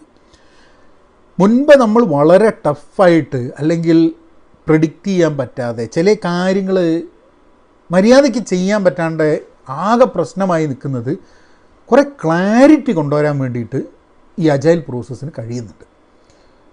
നമ്മൾ ജോലി ചെയ്യുന്നതിന് നമുക്കൊരു സാറ്റിസ്ഫാക്ഷൻ വരുന്നുണ്ട്. ജോലി ചെയ്യുന്നു, കംപ്ലീറ്റ് ആവുന്നു, കംപ്ലീറ്റായ വർക്ക് ഉപയോഗിക്കപ്പെടുന്നു, കംപ്ലീറ്റായ വർക്ക് ആർക്ക് വേണ്ടിയാണ് ചെയ്യുന്നത്, ആ കസ്റ്റമർ ഹാപ്പി ആവുന്നു. അപ്പോൾ ഈ നമ്മൾ എന്തിന് ജോലി ചെയ്യുന്നു എന്നുള്ളതൊരു ശമ്പളം കിട്ടാൻ വേണ്ടി ജോലി ചെയ്യുക എന്നുള്ള ഒരു ആസ്പെക്റ്റ്. പക്ഷെ അതിനുപരിയായിട്ട് ഒരു ജോബ് സാറ്റിസ്ഫാക്ഷൻ, നമ്മൾ ചെയ്യുന്ന ജോലിക്ക് ഒരു പോസിറ്റീവ് വാല്യൂ ക്രിയേറ്റ് ചെയ്യുക, അതിൽ ഇൻവോൾവ് ചെയ്യുന്ന ആൾക്കാർക്കൊക്കെ ഒരു പോസിറ്റീവായിട്ടുള്ള ഒരു അജൈലായിട്ടുള്ളൊരു മെൻറ്റാലിറ്റി ഉണ്ടാവുക, അതൊരു വലിയൊരു പാരഡൈം ഷിഫ്റ്റായിരുന്നു. പാരഡൈം ഷിഫ്റ്റ് എന്ന് പറഞ്ഞാൽ ഒരു തോട്ടിലുണ്ടാകുന്ന വലിയൊരു മാറ്റം, ഒരു ചിന്താഗതിയിലുള്ളൊരു മാറ്റം, നമ്മൾ ജോലി ചെയ്യുന്നത്, ലോകത്തിനെ കാണുന്നത്, എല്ലാത്തിലും ഉണ്ടാകുന്നൊരു പാരഡൈം ഷിഫ്റ്റ്. അതാണ് എനിക്ക് സത്യം പറഞ്ഞു കഴിഞ്ഞിട്ടുണ്ടെങ്കിൽ ഈ അജൈൽ തുടങ്ങിയപ്പോൾ കഴിഞ്ഞപ്പോൾ ആ ഒരു മനസ്സിലാക്കി കഴിഞ്ഞപ്പം. പിന്നെ ഒരു 2009 ഇതൊക്കെ ഉണ്ടായത്. അപ്പോൾ അത് കഴിഞ്ഞ് 2010 ആയപ്പം നമ്മൾ ആക്റ്റീവായിട്ട് കൺസൾട്ടിംഗ് ഒക്കെ ചെയ്യുന്ന ഈ രീതിയിൽ വരാൻ തുടങ്ങി. അപ്പോൾ പിന്നെ നമ്മൾ കമ്പനികളിൽ പോയി കൺസൾട്ട് ചെയ്യുന്ന digital transformations, $multi-million digital transformations ചെയ്തുകൊണ്ടിരിക്കുമ്പോൾ നമ്മൾ ഈ അജൈൽ മെത്തഡോളജി ഉപയോഗിച്ചു. അപ്പോൾ വലിയ വലിയ ടീമുകൾ, അങ്ങനെ അജൈൽ സ്ക്രം മാസ്റ്റർ, പിന്നെ അജൈൽ കോച്ച്, സേഫ്, അങ്ങനെ ഓരോ ഏരിയാസായിട്ട് ഈ മേഖലയിൽ അപ്പോൾ ഒരു 10 വർഷമായിട്ടെന്ന് പറയാൻ, നമ്മൾ 10-11 വർഷമായിട്ടാണ് നമ്മൾ ഈ മേഖലയിൽ വർക്ക് ചെയ്ത് കൊടുക്കുന്നത്. അപ്പോൾ ഇതാണ് അജൈൽ ജേണി. അപ്പോൾ നിങ്ങൾ പുതുതായിട്ട് എന്തെങ്കിലും ഒന്ന് കേൾക്കുകയാണ്, ആ പുതുതായി കേൾക്കുന്ന സംഭവത്തിന് ഒരു ക്ലാരിറ്റി ഇല്ല എന്നുണ്ടെങ്കിൽ സ്വാഭാവികമായിരിക്കും നിങ്ങളുടെ റെസിസ്റ്റൻസും കാര്യങ്ങളൊക്കെ. പക്ഷെ ആ റെസിസ്റ്റൻസ് മറികടക്കാൻ വേണ്ടിയിട്ടുള്ള ഒരു ശ്രമം നടത്തണം.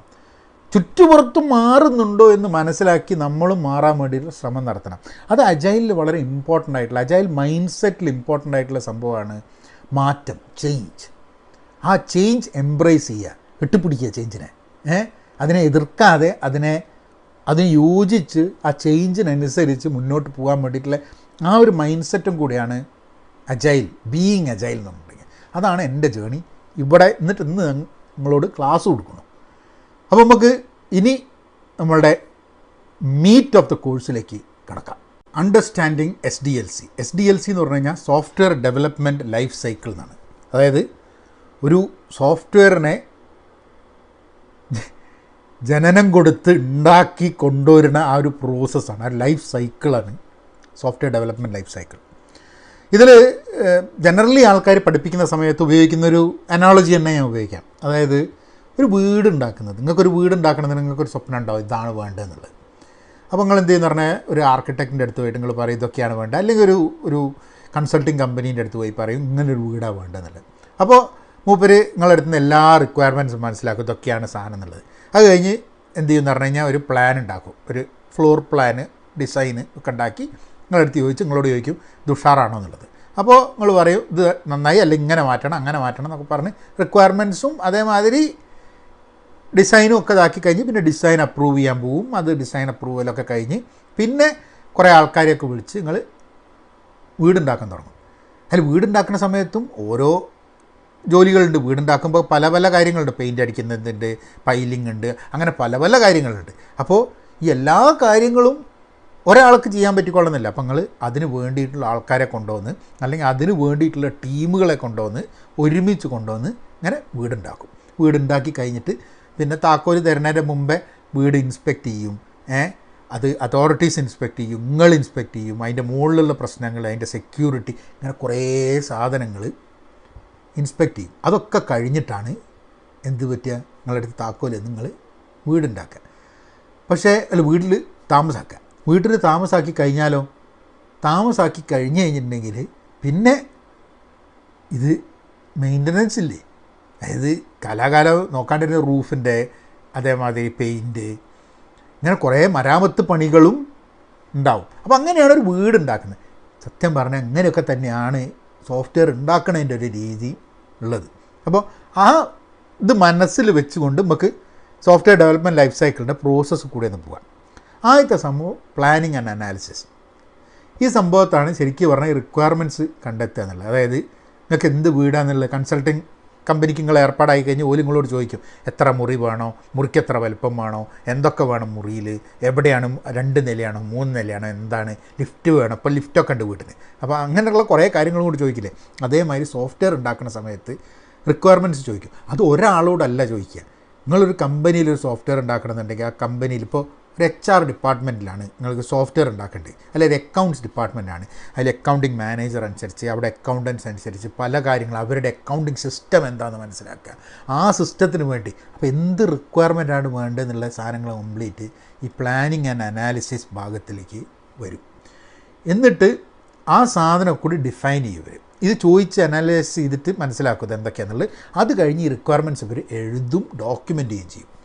ആ ഡോക്യുമെൻറ്റേഷൻ എന്ന് പറയുന്നതാണ് സോഫ്റ്റ്വെയറിൽ ഒരു സോഫ്റ്റ്വെയർ റിക്വയർമെൻറ്റ്സ് ഡോക്യുമെൻറ്റ്, SRS എന്ന് പറഞ്ഞിട്ട്, അല്ലെങ്കിൽ പ്രോഡക്റ്റ് റിക്വയർമെൻറ്റ്സ് ഡോക്യുമെൻറ്റ്, പ്രോഡക്റ്റ് ആണെങ്കിൽ PRD എന്ന് പറഞ്ഞിട്ട്, അല്ലെങ്കിൽ ബിസിനസ് റിക്വയർമെൻറ്റ്സ് ഡോക്യുമെൻറ്റ് BRD. അപ്പോൾ BRD, PRD, SRS എന്നുള്ളൊക്കെ രീതിയിലുള്ള ഡോക്യുമെൻറ്റേഷൻ ഉണ്ടാക്കുക ചെയ്യുക. അപ്പോൾ ആ ഡോക്യുമെൻറ്റ് എന്നിട്ട് ഒപ്പിടിപ്പിക്കും മാനേജർമാരും ആൾക്കാരൊക്കെ ആയിട്ട്. അപ്പോൾ ഈ ഡോക്യുമെൻറ്റ് നോക്കിക്കഴിഞ്ഞാൽ ആൾക്കാർക്ക് മനസ്സിലാവും എന്താണ് നമ്മൾ സോഫ്റ്റ്വെയർ, എന്ത് സോഫ്റ്റ്വെയറാണ് നമ്മൾ ഉണ്ടാക്കുന്നത്. അപ്പോൾ അതിൽ എഴുതേണ്ട ഒരു രീതിയും ഒക്കെ ഉണ്ട്.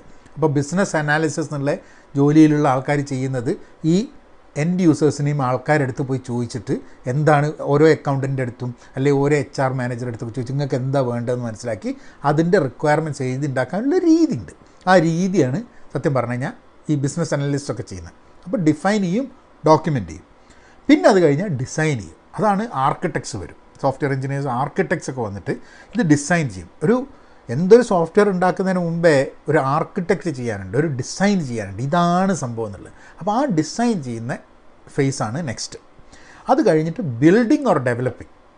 വീടുണ്ടാക്കുക എന്ന് പറഞ്ഞ മാതിരി തന്നെ ഫ്രണ്ട് എൻഡ്, ബാക്ക് എൻഡ്, അങ്ങനെ കുറേ രീതിയിലുള്ള സോഫ്റ്റ്വെയർ എഞ്ചിനീയേഴ്സ്, ഓരോ സ്കില്ല് പലതരം സോഫ്റ്റ്വെയർസ് ഉണ്ടാവും. അപ്പോൾ ഇതിനൊക്കെ ആവശ്യമുള്ള ഒരു ടീം അല്ലെങ്കിൽ മൾട്ടിപ്പിൾ ടീം, ആ ടീമുകളൊക്കെ കൂടി കൊണ്ടുവന്നിട്ട് ഒരു വലിയ ഇതിന് പ്രോഗ്രാം ചാർട്ടർ എന്ന് പറഞ്ഞിട്ടും കുറേ വലിയൊരു പ്രോസസ്സിൽ പ്രോജക്റ്റ് മാനേജ്മെൻറ്റ് ഒരു പ്രോസസ്സായിട്ട് പോകുന്നൊരു സംഭവമാണ്. പക്ഷേ അതിലേക്ക് കംപ്ലീറ്റ് ഡീറ്റെയിൽ നമുക്ക് കടക്കാൻ പറ്റില്ല എന്നുണ്ടെങ്കിലും ബിൽഡിംഗ് ആൻഡ് ഡെവലപ്പിംഗ്, അപ്പോൾ കുറേ പേര് ഇരുന്നിട്ട് സോഫ്റ്റ്വെയർ ഉണ്ടാക്കാൻ തുടങ്ങും എന്നുള്ളതാണ് ബിൽഡിംഗ് ആൻഡ് ഡെവലപ്പിംഗ്.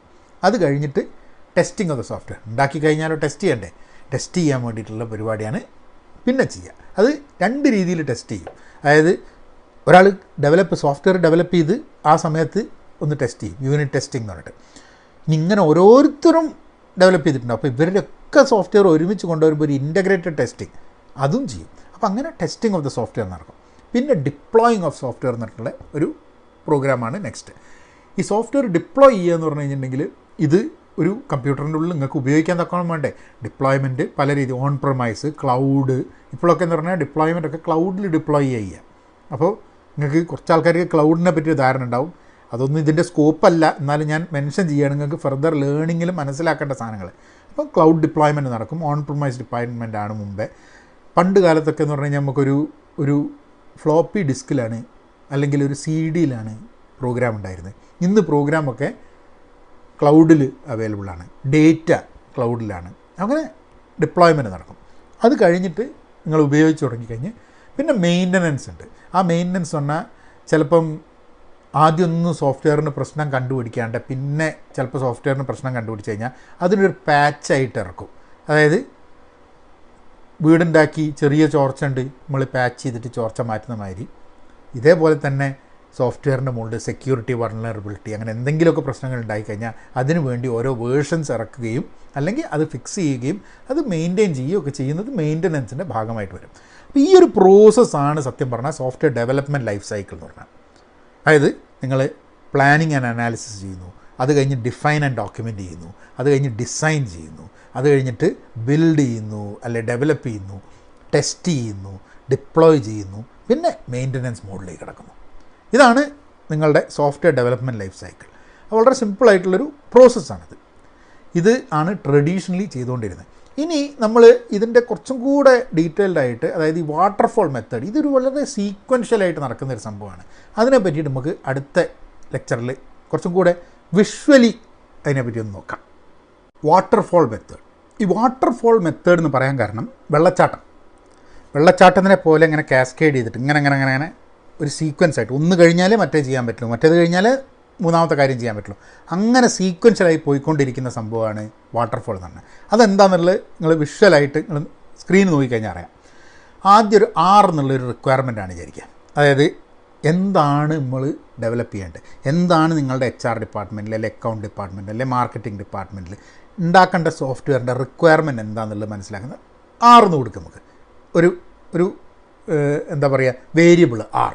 അത് അക്കൗണ്ടിങ്ങിന് വേറൊരു R ആയിരിക്കും, നമ്മളെ HR ഡിപ്പാർട്ട്മെൻറ്റ് വേറൊരു R ആയിരിക്കും. അപ്പോൾ 6 റിക്വയർമെൻറ്റ്സ്. അത് നേരെ കഴിഞ്ഞ് കഴിഞ്ഞാൽ നമ്മൾ ഡിസൈനിലേക്ക് കിടക്കും. ഈ റിക്വയർമെൻ്റ് ഉള്ളിൽ നിങ്ങളെ അനാലിസിസും നിങ്ങളെ ഡോക്യുമെൻറ്റേഷനും ഒക്കെ ഉണ്ട് വിചാരിക്കുക. എല്ലാം ചെയ്ത് നമ്മൾ SRS അല്ലേ BRD കിട്ടി.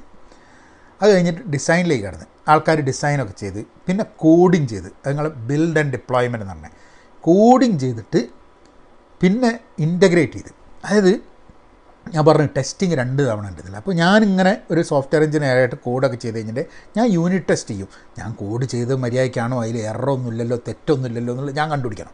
അപ്പോൾ അത് ഞാൻ കണ്ടുപിടിക്കും. അത് കഴിഞ്ഞ് ഞാനൊരു കോഡ് എഴുതിയിട്ടുണ്ട്, വേറൊരാളൊരു സോഫ്റ്റ്വെയർ എഴുതിയിട്ടുണ്ട്, വേറൊരാൾ ചെയ്തിട്ടുണ്ട്, എൻ്റെ ടീം ചെയ്തിട്ടുണ്ട്, വേറൊരു ടീം ചെയ്തിട്ടുണ്ട്. പക്ഷേ ഇതൊക്കെ ഇൻ്റഗ്രേറ്റ് ചെയ്തിട്ട് ഒരുമിച്ച് കൊണ്ടുവന്നാൽ മാത്രമേ മര്യാദയ്ക്കുള്ള സോഫ്റ്റ്വെയർ വർക്കാവുള്ളൂ. അപ്പോൾ ആ ഇൻ്റഗ്രേഷൻ എന്ന് പറഞ്ഞ പ്രോസസ്സ് അവിടെ നടക്കും. അപ്പോൾ എല്ലാവരും ഡെവലപ്പ് ചെയ്ത് കഴിഞ്ഞാലേ ഇൻ്റഗ്രേഷൻ നടക്കുള്ളൂ അല്ലേ, അല്ലെങ്കിൽ നടക്കില്ല. അപ്പം ആ ഇൻ്റഗ്രേഷൻ പ്രോസസ്സിലേക്ക് കിടക്കും. പിന്നെ ടെസ്റ്റ് ചെയ്യും, ഇൻ്റഗ്രേറ്റഡ് ടെസ്റ്റിംഗ്. അതാണ് 2 ടെസ്റ്റിംഗ് ഞാൻ പറഞ്ഞത്, യൂണിറ്റ് ടെസ്റ്റിങ്ങും ഇൻ്റഗ്രേറ്റഡ് ടെസ്റ്റിങ്ങും. ആദ്യം സ്റ്റാൻഡ് അലോൺ ആയിട്ട് ഞാൻ ഡെവലപ്പ് ചെയ്യുന്ന ടെസ്റ്റ് ചെയ്യും, മറ്റേത് ഇൻ്റഗ്രേറ്റഡ് ടെസ്റ്റിംഗ് ചെയ്യും. അപ്പോൾ ഈ ഇൻ്റഗ്രേറ്റഡ് ടെസ്റ്റിങ്ങും ചെയ്ത് കഴിഞ്ഞിട്ട് എന്തുണ്ടാവും ആ സമയത്ത് ചിലപ്പോൾ ബഗ് കണ്ടുപിടിക്കും. അത് നിങ്ങൾ യൂണിറ്റ് ടെസ്റ്റ് ചെയ്തുകൊണ്ടിരിക്കുന്ന സമയത്ത് സോഫ്റ്റ്വെയർ ഡെവലപ്പ് ചെയ്ത് അത് ടെസ്റ്റ് ചെയ്യുമ്പോൾ കുറേ ബഗ് എന്നാണ് പറയുക. അതായത് ഡിഫക്റ്റ്, എറർ എന്തെങ്കിലും കണ്ടുപിടിക്കും. ഇത് മര്യാദയ്ക്ക് വർക്ക് ചെയ്യുന്നില്ല, നമ്മൾ ഉദ്ദേശമായിട്ട് വർക്ക് ചെയ്യുന്നില്ല. അപ്പോൾ അത് ഫിക്സ് ചെയ്യും. അത് ഒരു ഡെവലപ്പ് ചെയ്യുമ്പോൾ, ഒരു കോഡ് ഡെവലപ്പ് ചെയ്യുമ്പോൾ ഒരാൾ സോഫ്റ്റ്വെയർ എഞ്ചിനീയർ ചെയ്യും. ഇൻ്റഗ്രേറ്റ് ചെയ്ത് ടെസ്റ്റ് ചെയ്യുന്ന സമയത്ത് QA ഡിപ്പാർട്ട്മെൻ്റ് ഉണ്ട്, ടെസ്റ്റേഴ്സ് ഉണ്ട്. അതൊരു അതിൻ്റേതായിട്ടുള്ളൊരു മേഖലയാണ്. അപ്പോൾ അതിലുള്ള ആൾക്കാർ ടെസ്റ്റ് ചെയ്ത് ഓട്ടോമേറ്റഡ് സ്ക്രിപ്റ്റ് ഇങ്ങനെ പല രീതിയിലും ടെസ്റ്റ് ചെയ്യും. അപ്പോൾ ഇതൊക്കെ ടെസ്റ്റ് ചെയ്തിട്ട് ഇവരെന്ത് ചെയ്യും, ഇത് നേരെ പറയും ഇന്ന ബഗ്ഗുകളുണ്ട് എന്ന് പറയും. അപ്പോൾ ആൾക്കാരെന്ത് ചെയ്യുന്ന പറഞ്ഞാൽ ബഗ് എടുത്തിട്ട് എറർ എടുത്തിട്ട് ആൾക്കാർ ഒരു അയ്യോ ഇതെന്തപ്പോൾ ചെയ്യുക, ഇത് വെച്ചിട്ട് നമുക്ക് ഡിപ്ലോയ് ചെയ്യാൻ പറ്റില്ല എന്ന് പറയും. അപ്പോൾ ഇത് ഫിക്സ് ചെയ്യാൻ നടക്കും. അത് ഫിക്സ് ചെയ്യുന്ന സമയത്ത് വീണ്ടും ടെസ്റ്റ് ചെയ്യും. അപ്പോൾ ചിലപ്പോൾ ഒരു ബഗ് ഫിക്സ് ചെയ്ത് കഴിഞ്ഞിട്ടുണ്ടെങ്കിൽ വേറൊരു ബഗ് ഉണ്ടാക്കും അത്. അപ്പോൾ അതൊക്കെ ഇതിൻ്റെ ഈ സോഫ്റ്റ്വെയറിൻ്റെ കോംപ്ലക്സിറ്റിയാണ് ഈ ഓരോന്നുണ്ടാക്കുമ്പോൾ.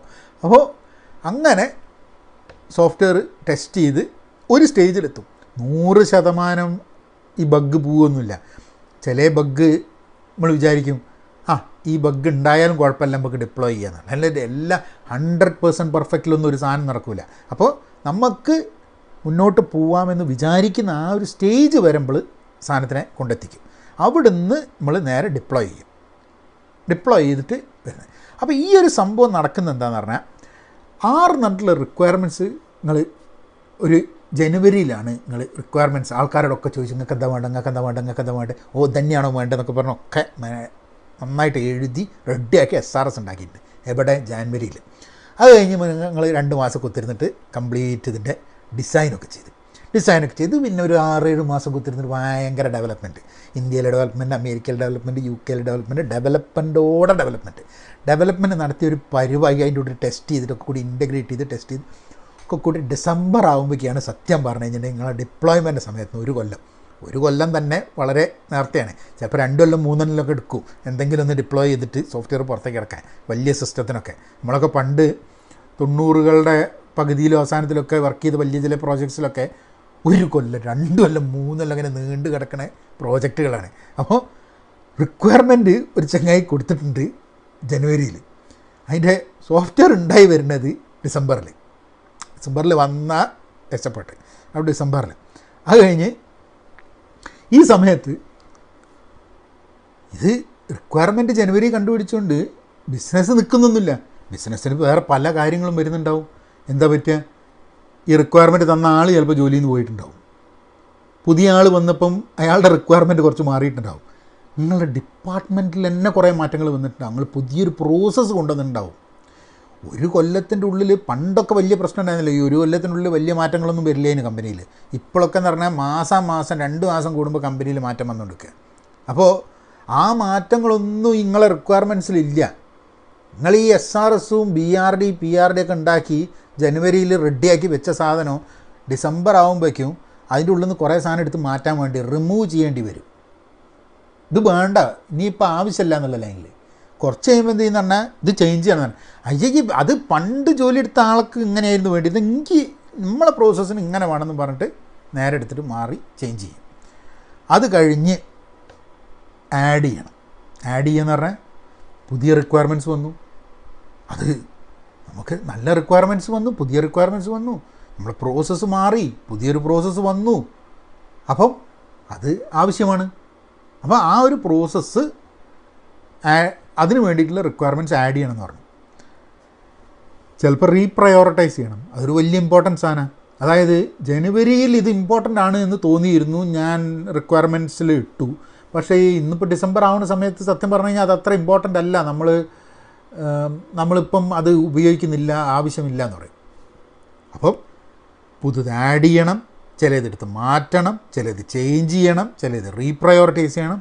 അപ്പോൾ ഈ റിക്വയർമെൻറ്റിൻ്റെ മുകളിൽ കണ്ടമാനം ചേഞ്ച് ജനുവരിയിൽ നിന്ന് ഡിസംബർ വരെ ഉണ്ടാവണം എന്നുള്ളതാണ്. അപ്പോൾ ഇതെന്താ ചെയ്യുക?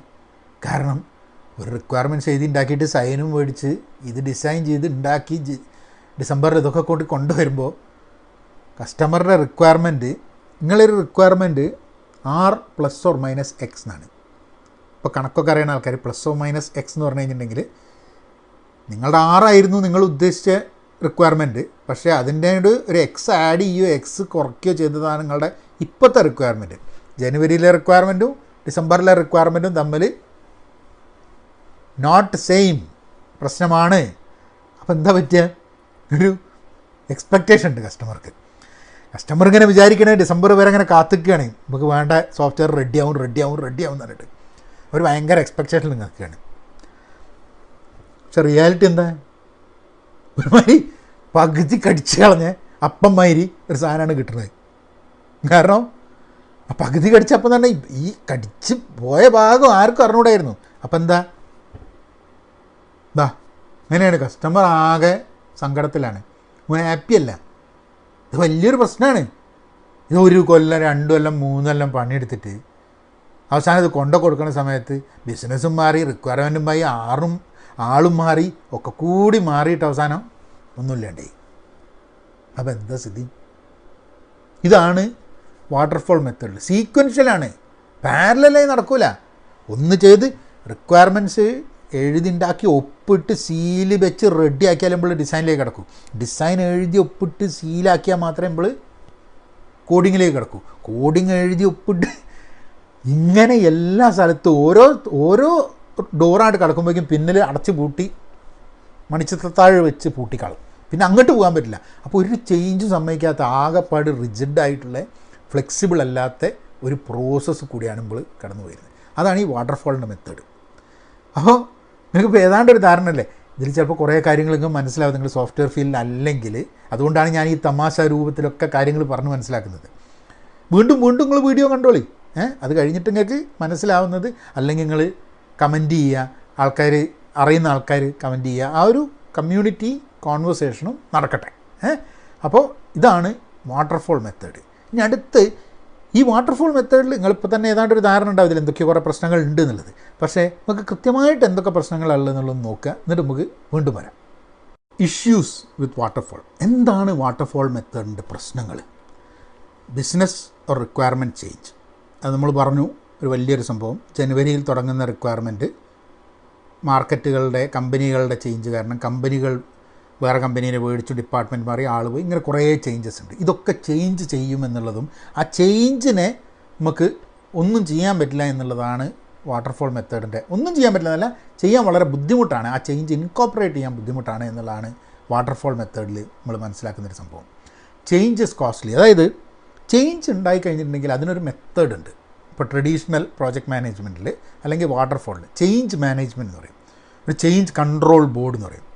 അതായത് ഇപ്പം റിക്വയർമെൻറ്റ് തന്ന ഡിപ്പാർട്ട്മെൻറ്റ് വന്ന് പറയും ഇങ്ങനെ മാറ്റണം പറഞ്ഞു കഴിഞ്ഞിട്ടുണ്ടെങ്കിൽ ആ മാറ്റം എടുത്തിട്ട് എന്ത് ചെയ്യുമെന്ന് പറഞ്ഞു കഴിഞ്ഞിട്ടുണ്ടെങ്കിൽ ഈ ചേഞ്ച് കൺട്രോൾ ബോർഡ് അതിൽ കുറേ ആൾക്കാർ ഇങ്ങനെ കുത്തിരിക്കുന്നുണ്ടാവും. ഇതിലൊക്കെ കൂടി ഇങ്ങനെ നോക്കും, ചേഞ്ച് ഇത് വേണോ വേണ്ടേ ഇതിലൊക്കെ തീരുമാനിക്കും. അത് കഴിഞ്ഞ് ഇവർ ഓക്കെ എന്ന് പറയും. ഈ സംഭവം നടക്കാനും എടുക്കും ചിലപ്പോൾ ഒരാഴ്ച 2 ആഴ്ചയൊക്കെ. അപ്പോഴത്തേക്കും ഡെവലപ്മെൻറ്റ് നടന്നുകൊണ്ടിരിക്കുക. അപ്പോൾ ഇതൊക്കെ വലിയൊരു കോസ്റ്റ്ലി പ്രോസസ്സാണ്. ഈ ചേഞ്ച് എന്ന് പറഞ്ഞു കഴിഞ്ഞിട്ടുണ്ടെങ്കിൽ, ഒരു ചേഞ്ച് വന്നു കഴിഞ്ഞിട്ടുണ്ടെങ്കിൽ നിങ്ങളിപ്പോൾ ആദ്യം വിചാരിച്ചു 1 ലക്ഷം റുപ്യയ്ക്ക് സോഫ്റ്റ്വെയർ ഉണ്ടാക്കാമെന്ന്. പിന്നെ നിങ്ങൾ ചേഞ്ച് കൊണ്ടുപോയി കഴിഞ്ഞിട്ട് 1 ലക്ഷത്തിൽ നിൽക്കില്ല, 1.5 ലക്ഷമാവും 2 ലക്ഷമാവും. നിങ്ങൾ റിക്വയർമെൻറ്റ് കൂടുന്നതനുസരിച്ച് നിങ്ങൾ കണ്ടമാനത് വരും. ഇതാണ് വേറൊരു പ്രശ്നം. Long wait for workable product.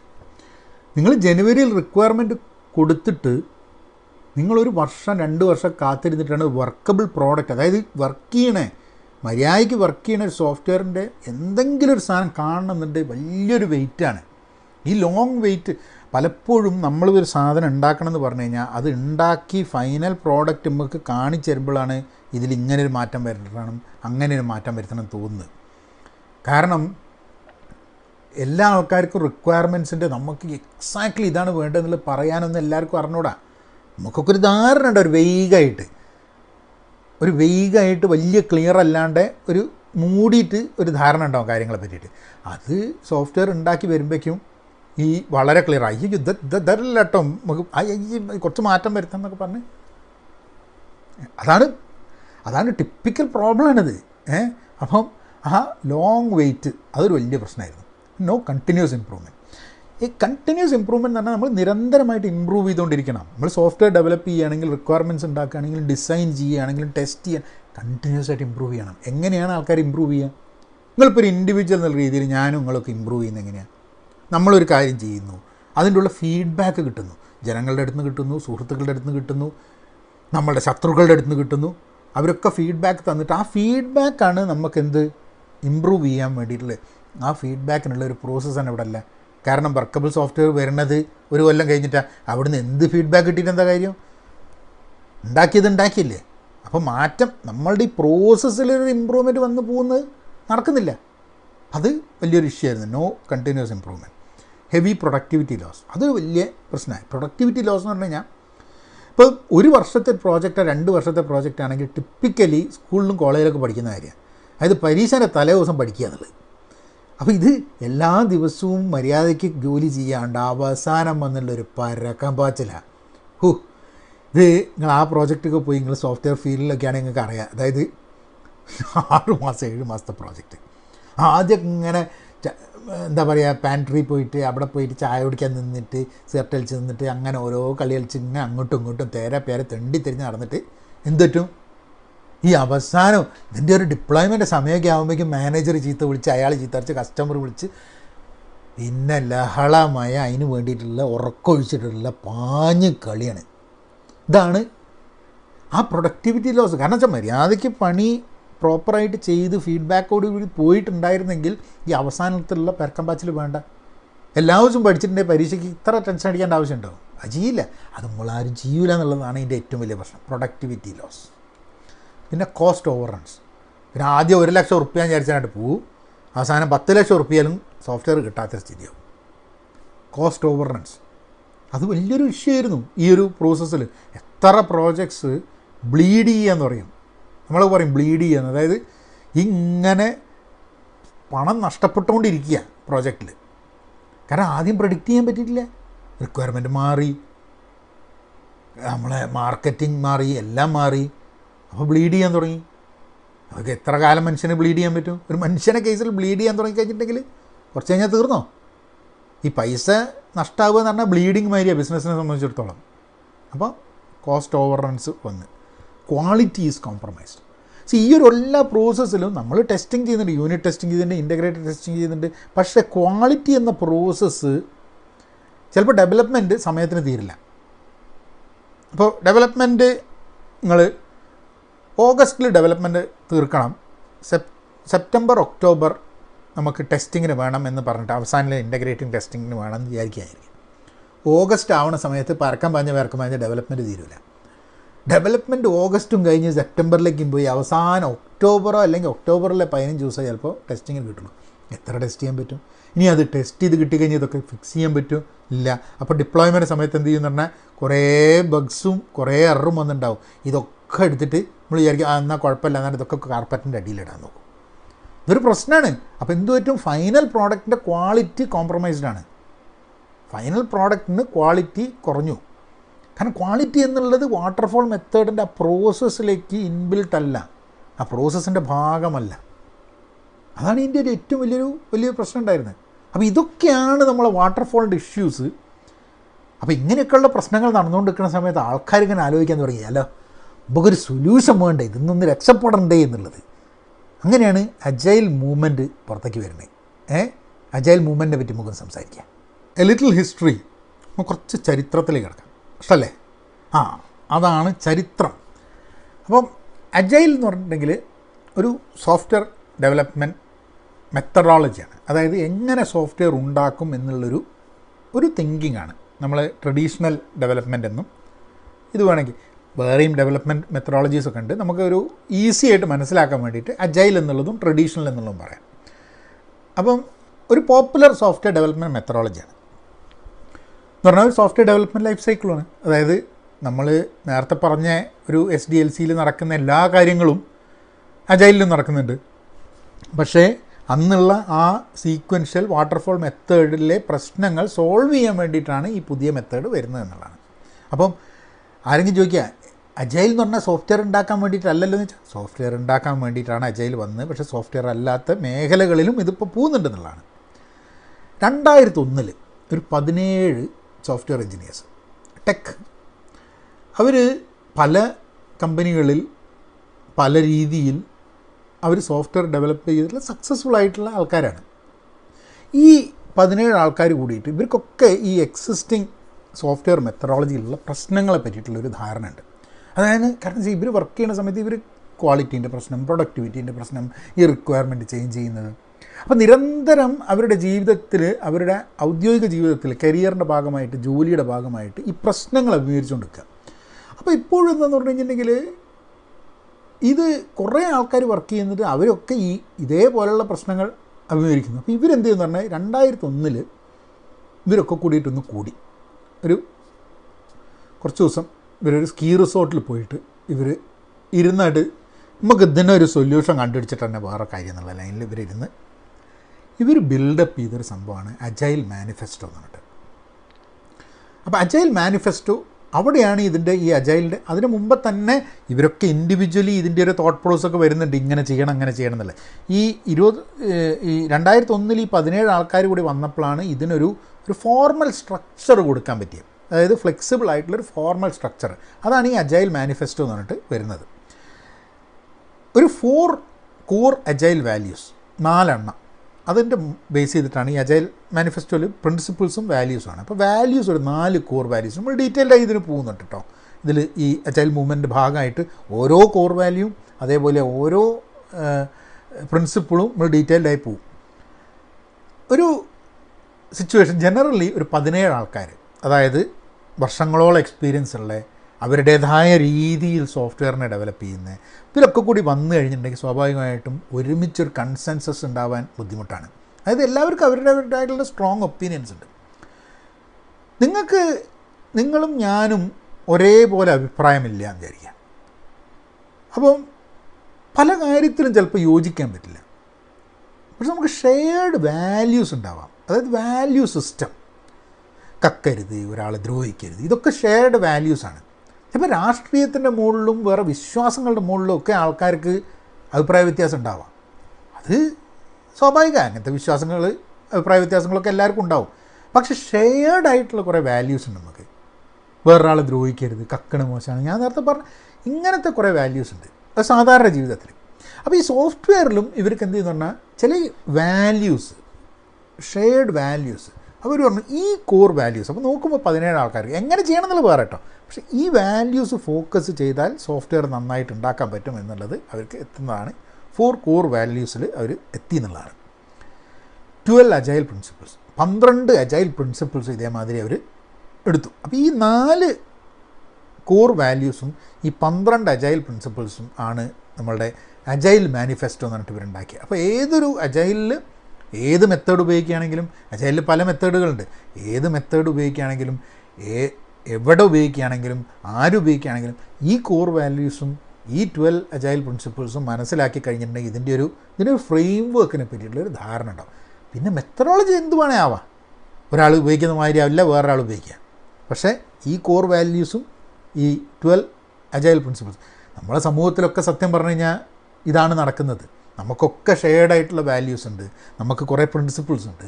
ആ പ്രിൻസിപ്പിൾസിൻ്റെയും ഷെയർഡ് വാല്യൂസും നിങ്ങളെ വീട്ടിൽ, ഞാൻ എൻ്റെ വീട്ടിൽ, ഒരാൾ ആ സ്റ്റേറ്റിൽ, ഒരാൾ ഈ സ്റ്റേറ്റിൽ, അങ്ങനെ ഓരോ രീതിയിൽ തന്നെയാണ് ജീവിക്കുന്നത്. പക്ഷേ നമ്മളുടെയൊക്കെ ഷെയർഡ് ആയിട്ടുള്ള ചില പ്രിൻസിപ്പിൾസും വാല്യൂസും ഉണ്ട്. അങ്ങനെയാണ് ഈ അജൈലിൻ്റെ കോൺസെപ്റ്റ്. അല്ലാണ്ട് എല്ലാവരും എഗ്രി ചെയ്യുന്നൊരു മെത്തേഡിൽ എത്തിച്ചേരുക എന്നുള്ളത് 17 ആൾക്കാരെ കൊണ്ട് നടക്കുന്ന സംഭവമല്ല.